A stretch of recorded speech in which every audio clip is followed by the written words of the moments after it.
आपने नौजवान पे तशद्दुद किया, कोई प्रस्ताव है आपको?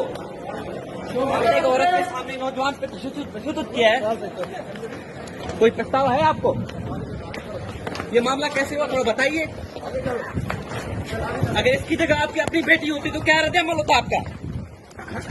हमारी अपनी बेटी होती फिर क्या करते? हाँ, ये दौलत का नशा है या कोई और नशा था? हमारा उसको बेटी पाँव पड़े तो शर्म नहीं आया? ये दौलत का नशा था या कोई और नशा था?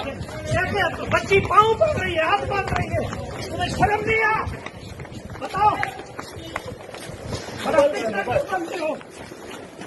पुलिस अफसर ये नहीं लगाती, गाड़ी में शौक करते हो। पुलिस ने एक बार जब मीडिया आई है फिर आप